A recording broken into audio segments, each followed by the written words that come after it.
Jaz se ne strinjam, da morajo biti parklji prijazni, zato ker je že Miklavž prijazen, da morajo biti parklji hudobni.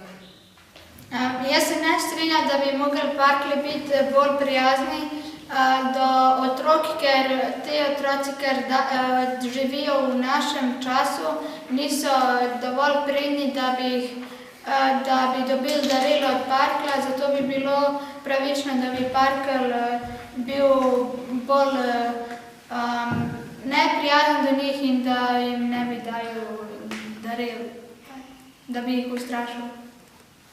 Jaz mislim, da ne bi parklji mogli biti bolj prijazni, saj je to pač prvo to en star običaj, ko se že dolgo traja, pa zato, ker potem otrok se pač že potrudi za uno darilo, pa tako konjske pa parklje se pa verjetno malo bolj potrudi, ker ga je malo bolj strah. In tudi zato, da ne bi uničil tega običaja.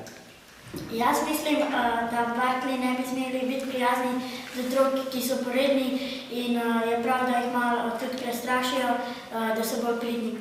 Jaz se strinjam, da bi morali biti parklji bolj prijazni, zato ker otroci komaj čakajo na Miklavža in to jim bi uničilo pričakovanja.